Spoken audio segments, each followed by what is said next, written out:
rest. Counting careless in the sky. What a thrilling time to be alive. What is up? Good Thursday morning. It is the Georgia Show. I'm Jake Rowe. He's Rusty Mansell, and we're from DawgsHQ. Got a full show today. We're going to talk about big recruiting weekend coming up for the Bulldogs. Quite a few names on that list Rusty put out over at DawgsHQ this morning. Not going to share that whole list. Not going to share everything that was in that story, but that was one of the more informative pieces I've read over at our site in the past couple weeks. We have Dogs at the Senior Bowl down in Mobile. Some making noise. Not just Lab McConkey, who made a lot of noise on day one. Wasn't day two was a little different, but other names. We're going to get into them.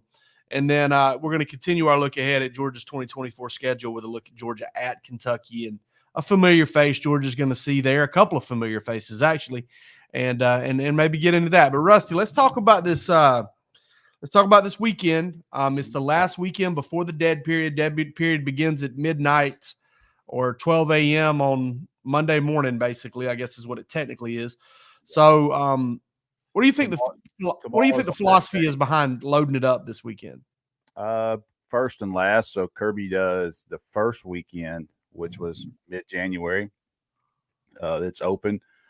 It gets them on, and they do, 15 to 20 kids. And then they spend the next 3 weeks trying to make sure that the ones that didn't make it there that weekend come to this one. And they try to do 2 junior days, kind of quote unquote junior days during that time frame. And, it's worked well for them. It's been some good visits. Got some high level targets. I'm really close to putting another 5-star out.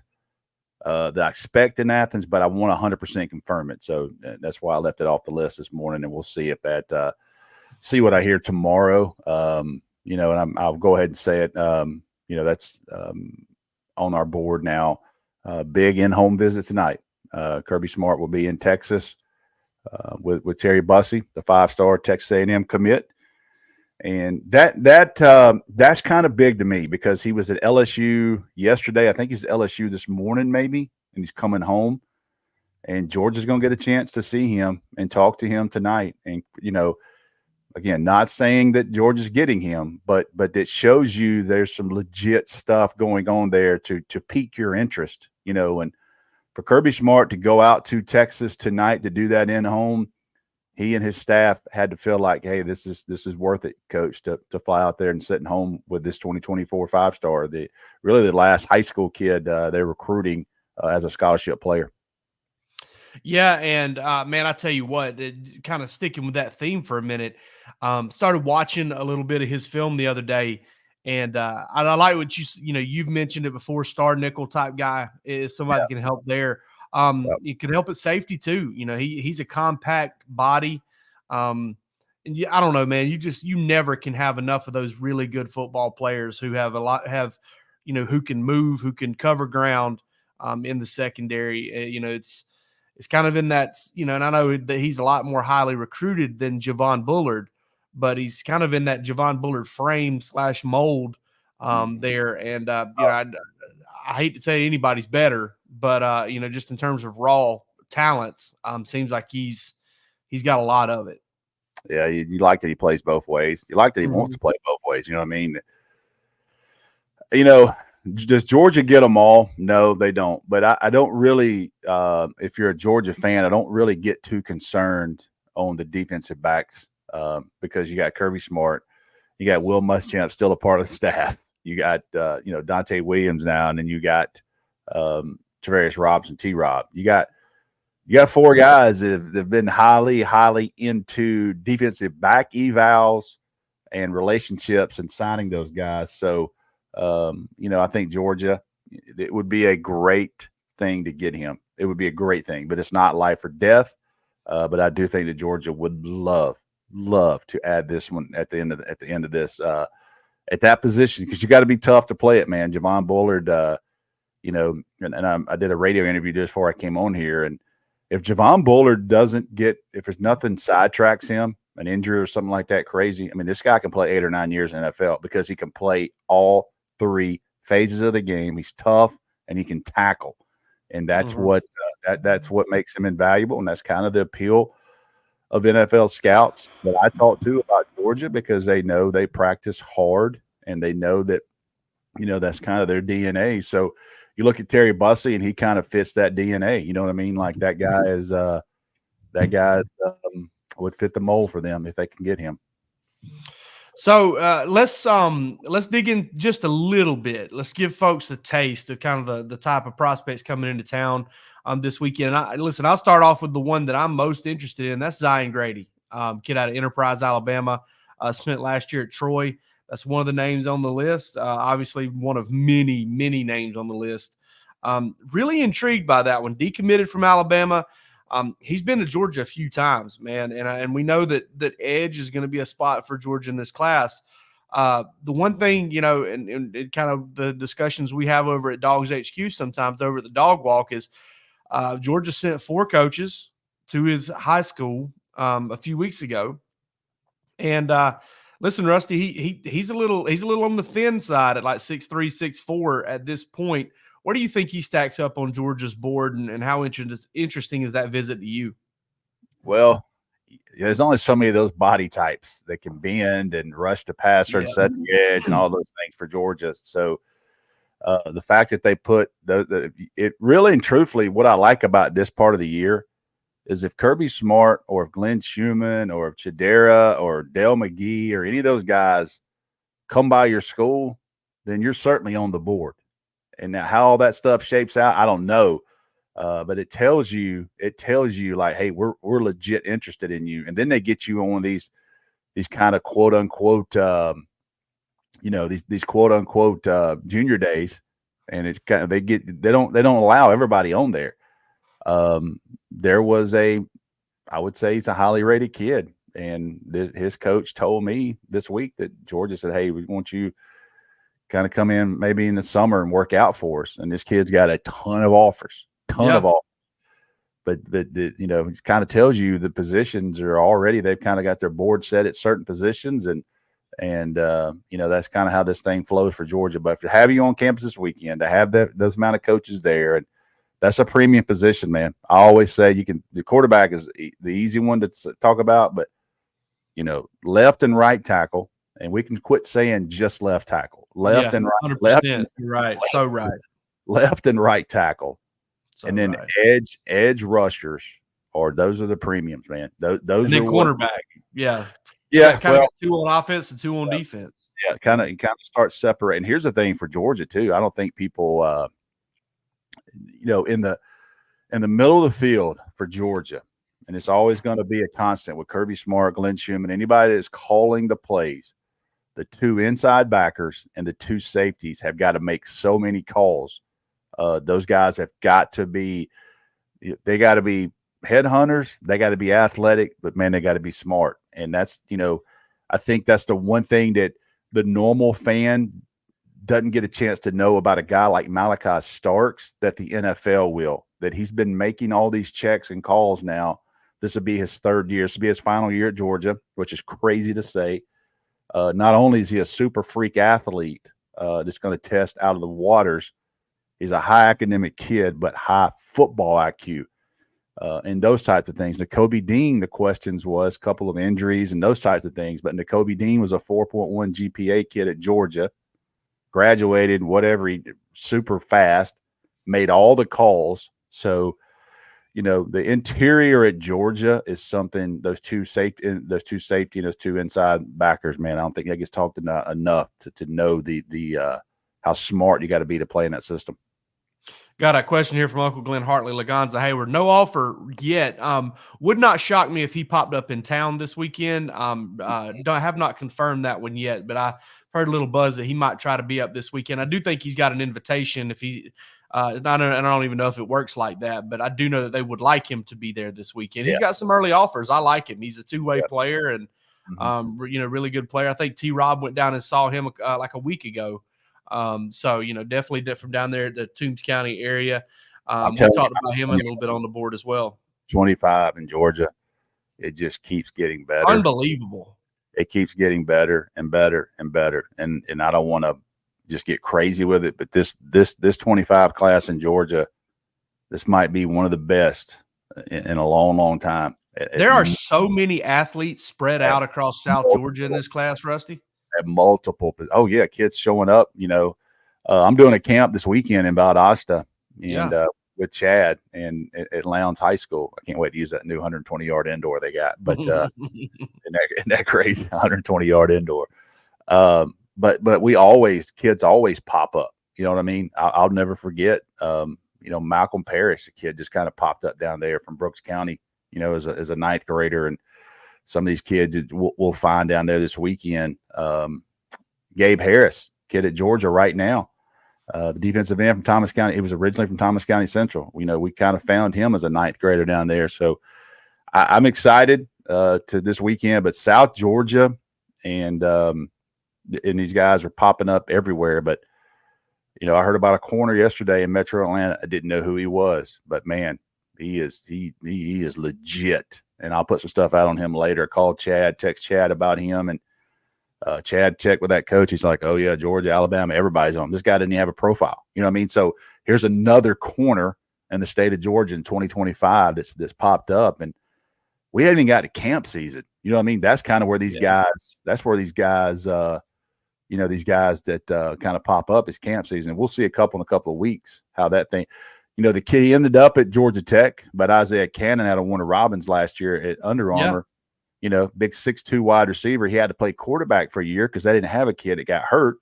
He goes to Under Armour camp, runs like 4.49, 4.48, and next thing you know, this dude's got 25 offers. A week later. So, in the month of February, we're going to start seeing some things like that pop up. Yeah, no doubt. And I've just been blown away, as a South Georgia guy, just in general. Kids, obviously we knew about, the kid over at Schley, the 5-star kid. I mean, he's a big time guy, but, you see him pop up at Toombs and Jeff Davis and, down in Hazelhurst, Coffee High School, Jaden Hancock. There's a guy made a profile for him yesterday. It's one right after the other. It seems like popping up, and there's just so many athletes in the state in this 2025 class. 2026. I mean, you got Tyler Atkinson tweeting from being at the game last night with Kirby. You super freak. You've spoken highly of him already. I'm telling you, man, it's going to be fun to cover this state next couple classes. I can't get into 27 yet, but 25, 26 is going to be a lot of fun. I tell you, and I'm going to change the subject just for a second, but you'll get a kick out of this. So I had to turn my phone over because it was blowing up, and I'm like, oh God, is something going on here? So I had a couple of buddies that have, 9, 10-year-old, 11-year-old sons, and they've been going to Kirby Smart Camp the last couple of years, which is really the last overnight camp, youth camp in the country. It's a big deal. They think they do like 500 kids and that type of thing. But they opened registration this morning at 9, and the entire camp was sold out at 9:05. Wow. The thing, I know that's 500 or 600 kids.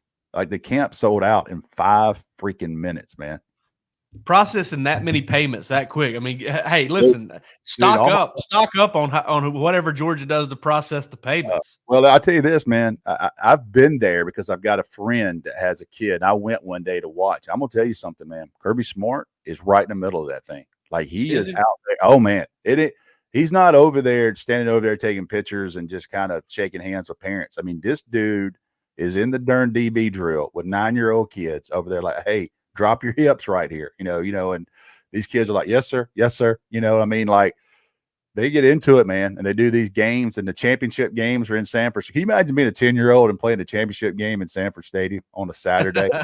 Yeah. You couldn't tell that kid nothing on the way home, man. So kudos to that. Kudos to those people that are putting that camp on, man. And what experience those kids. That thing sold out in freaking 5 minutes. I got all kind of texts. Hey, can you get my kid in? Like, hey, man, sorry, that's a wrap. So wow, crazy. Did you ever do any of those camps when you were young? So I did crazy sound. I would do the basketball camps. Okay. And, so I got into that. I got into the one-day basketball camp thing, like in middle school and stuff like that. And We didn't have as much. Hugh Durham was the head coach at the time, or who? Hugh Durham.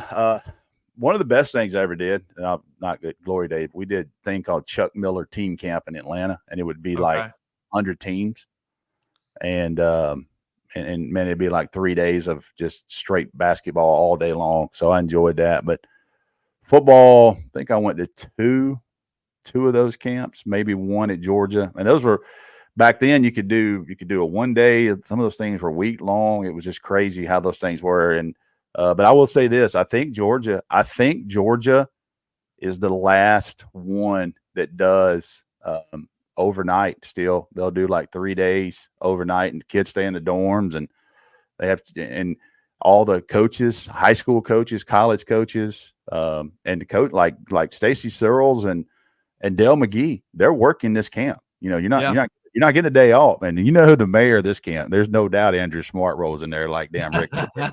Andrew Smart rolls in there like Ric Flair with some smoke, and that's probably his Super Bowl for the year. But yeah, kudos those guys putting those things on, man. That's incredible.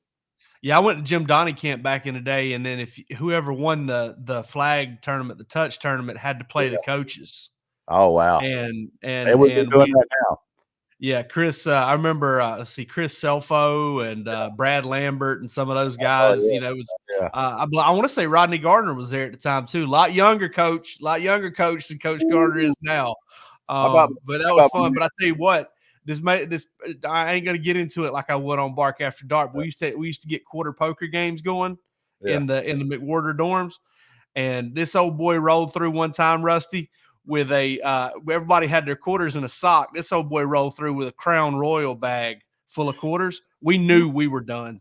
We knew that was at 13 years old, he had a Crown Royal bag full of quarters. We were done. My man Rodney Garner had 4 daughters and has 4 daughters, and want to give one more shot at having a son one day, just having a son. And my man had twin girls. He's got 6 daughters. So yeah. Coach G is going to be coaching till God knows when, man. Yeah, he's paying for weddings. All right. So, all right, let's move on. Dogs in the Senior Bowl. In the Senior Bowl. So, Ladd McConkey had a tremendous day one. Didn't hear much of at day two. Marcus Rosemy-Jack Saint, Rusty, is the surprise for me, though. Yeah. 2 really good days put together for him, man. Yeah, I think he's very solid. I heard an NFL scout yesterday talking about the Senior Bowl now has become where you find that 3rd through 6th round type players. They'll sprinkle in some high-level first rounders and some mid-second, but the majority of this is the 3rd through the 6th. And one thing I'll say off subject, I found it interesting. It used to be like the Steelers, the entire staff would coach one team, and then say like the Seahawks, the entire staff would coach one team. Well, one year I think the Seahawks drafted like 5 guys from the Senior Bowl, and they used it to their advantage. So now it's no longer that they can't do that. It has to be separate guys from every staff, have to be different coaches. So that was really, really interesting. But yeah, I think Marcus Rosemy, the question is going to be how he runs. That's going to be the question, because I don't think the hands, I don't think the route running, body, he's tough. Where he's going to end up is going to be how he tests, and that's just it's going to be real interesting. How he tests, and to someone you look at Puka and what he did. And I don't know if you've seen that clip of Sean McVay and the general manager trying to make the decision on him to pick him. And I believe it was a general man, the lead scout goes, "Look, guys, he didn't test well. I don't care. On tape, he runs. He doesn't get caught in the game." And I thought that was a hell of a eval for them. So, with Marcus Rosemy-Jack Saint, how he runs will determine how high he goes. But he will get drafted, and I do think he's going to be a productive NFL player.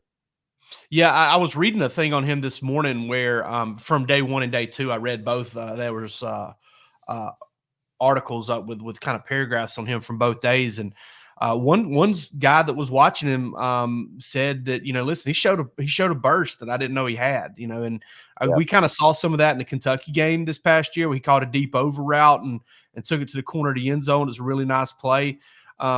He played a ton of snaps at Georgia, but was never really the number 1 or number 2 option. If Brock was on the field, it was Brock. If Ladd was on the field, it was Ladd. Kenny Mac, the year he played with Kenny McIntosh, he wasn't back to full speed in 2021 after that nasty injury he had. But I mean, you talk about some big catches. I mean, the touchdown against Tennessee in the back of the end zone, a couple of those he made against Tennessee this past year in Knoxville. He's a really good player. And I think that honestly, I thought that, all right, you're not going to bring both him and Ladd back, but you kind of hoped, for Georgia fans, maybe you could bring him back. I still think Georgia's going to be just fine at X. But there was a point this season where I felt like there was a 2 or 3 game stretch there where he was Georgia's, definitely number 2 weapon with Ladd McConkey out. And he really helped pick up the slack there early in the year. I'm interested to see what kind of pro he makes. Somebody compared him to the Wicks kid that went to Green Bay that had a really good year. I can't remember his first name, but he ended up having a good year. It could be a guy that right now is maybe climbing himself out of the maybe 5th, 6th, 7th round into the 3rd, 4th, round type deal. And the amount of money you make, the difference in money between those is pretty, significant.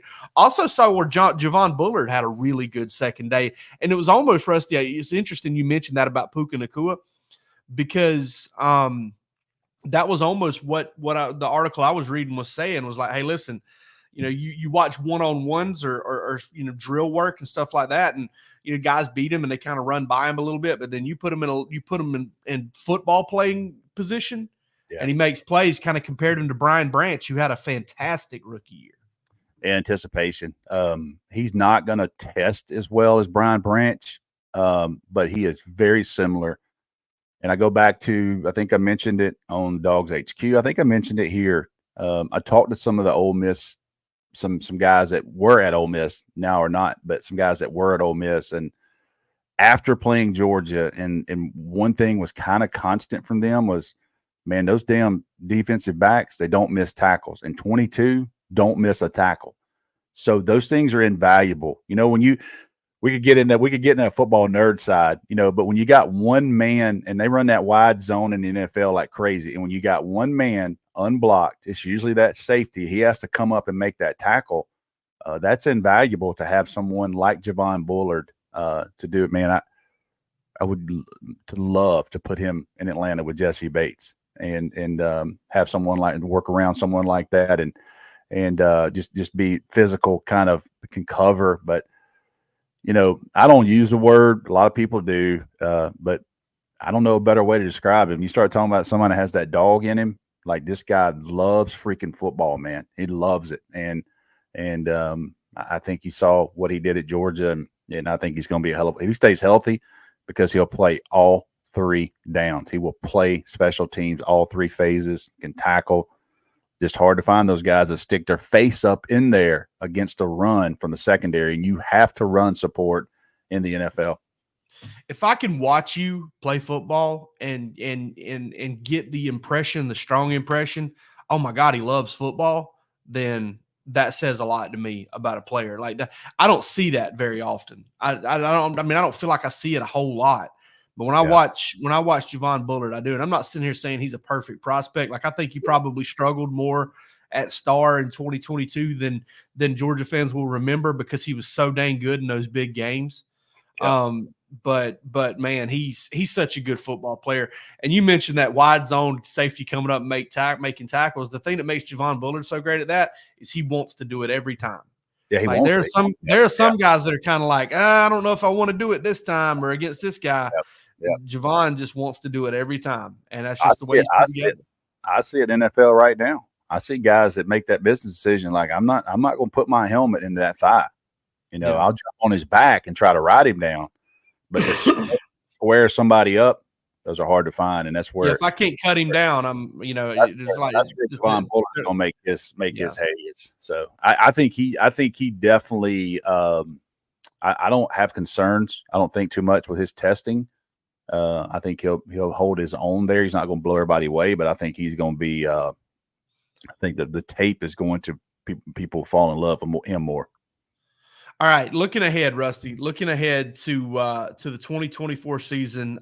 We're not going in depth on these or anything like that, but we are just kind of lightly discussing them. Georgia at Kentucky. First of all, it's the first time I will have had a chance to go to Lexington, Kentucky before the month of November ever. So that'll be fun. But couple of familiar faces. That's the storyline for me is Brock Vandegrift, maybe the starting quarterback. Jamon Dumas-Johnson, a couple of two-time national championship winners, going to be standing on the other side. I mean, hey, what about the state of college football, man? I mean, it's something that would have been completely foreign to you 10, 15 years ago. Yeah, to think that your two-time starting Mike linebacker guy making your calls is going to be playing for Kentucky in the conference this year. So quarterback, it make no mistake, unless something crazy happens, Brock Vandegrift is going to be the guy there.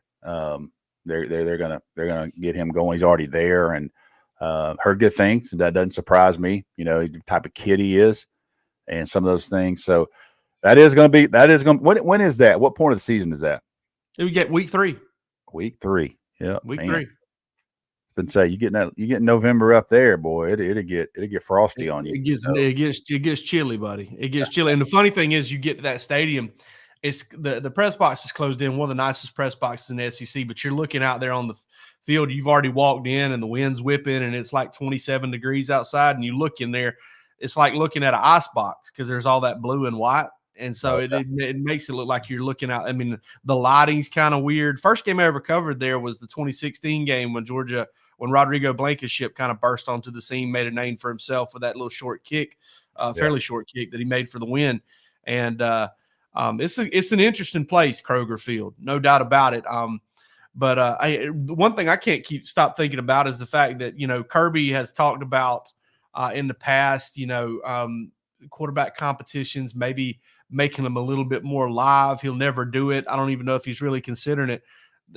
These guys have been going up against Brock Vandegrift for a few years and watching him run around on them out there with that threat of getting popped. They're going to get a chance to tackle him a little bit. Finally get to tackle Brock. So again, great kid, man. Great thing. Yeah, the awesome young man. I heard the conversation between he and Kirby Smart when he sat in his office, and basically the final discussion was, it's pretty emotional on both sides, and Kirby understands this is the way of the world now, and they certainly didn't want to lose him, but he kind of understood, and he did everything right as a teammate. Very close with Brock. I think he lived with Brock Bowers and Chaz Chambliss, and Cass Jones, I think, was that household. So, very, very close to Brock Bowers. So, those guys are, hung around, and they were good teammates, and Brock certainly, Georgia fans will be pulling for him, except for one game this year. Yeah, I know the folks up at Strickland's there in Bogart will definitely be pulling for him. I go there for breakfast all the time, and there's a few folks over there know about the site, know who I am. And one guy older fella grabbed me by the wrist. He goes, "Kentucky's number 2." The other day when I went in there, he said, "Kentucky's my number 2 now. We got to root for Brock." So he's got a signed Prince Avenue helmet there sitting in the restaurant. But interested in that Kentucky game because I think the Cats are going to be pretty good defensively. They always are pretty good defensively. Playing up there is not easy, even though it's been a long time since Georgia lost up there. I believe last time Georgia lost there was 2006, if I'm not mistaken. I believe that's right. I could be wrong on that, but I know they lost to Kentucky in 2009 at home, 2009. So just kind of looking at that game and thinking about it, I mean, Georgia beat the wheels off of them this year at Athens. Yep. It'll be interesting to see. Kind of what those two teams look like when the time comes around. Because again, we got spring portal, we got injuries during camp, but Georgia will be favored in it. That's one thing we do know. I have a new center going against, was it Deion Walker? If they leave him in there like they should, they need to. I mean, they got to quit this defensive end experiment with him. He can wreak havoc if he plays inside the guards. Yeah, that dude, man. I was on the field before the game, and he walked by. I was like, "Oh my god!" And it looks like Jordan Davis. You know what I mean? He's that type of player, and need to be. You can tell, need to be a little better shape. And I bet you that's the focus for him. Like Jordan Davis got in that great shape as he went on through, and for him. So anyway, whoever's there, whoever lines up, most likely we're probably thinking Jared Wilson. Jared Wilson that'll be the first game he walks in. There's a lot bigger man in front of you, and that's where you count on. You got Tate Ratledge and those guys beside you, experienced players. Dylan Fairchild and Micah Morris and all those guys that'll be in there as well. Potentially Xavier Trust. So you don't block that man one-on-one too much in a game like that. Tell you what, man, he's a really good player. But you look back at that game this past year, first Georgia run play, they went right at him. Yeah. Tate Ratledge one-on-one, moved him out of the box, and they went right at him. So, Georgia will definitely be ready for that one. They play well against Kentucky, and it's going to be weird for that one to be early in the season. Not as weird as playing Auburn in September, but it'll be a little bit weird to be playing that one at that point in the year. We'll be back with you on Sunday. Man, there's no football on this Sunday, which is kind of real sad. That's impressive. Yeah, I mean, I guess maybe the Pro Bowl, but I don't even count that. That's like recess now. Yeah, it is. It is. We probably played in tackle football games at recess that are more physical than that game. I don't even know why they even have. And I don't blame them. I don't blame them one bit. There's no. Yeah, I would. To me, I would probably take the practice players from the AFC, and I'd take the practice players from NFC. They're not in the playoffs, and I'd let them play that night. Ooh, yeah. Take the 5 from each and put something on the line. Like winning team gets $1 million a player. Or they get about 100,000 a year. So you double your salary. You know what I mean? And you don't think those practice players will be knocking the piss at each other, and you have some professional players playing? That would be great. Yeah. Imagine seeing Jake Fromm spin that thing around in prime time Sunday night.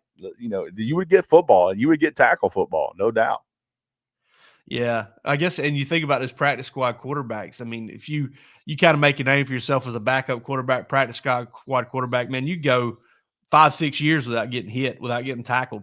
Isn't that crazy? It's just that's good work if you can get it, man. It's good work if you can get it. But we'll be back with you on Sunday with no football to cover, likely Sunday night. But we will be tuned into us on Twitter, and we'll have you squared up there. And back with you again next week for Tuesday and Thursday. Bark After Dark on Monday. So y'all join us and have a great, great weekend.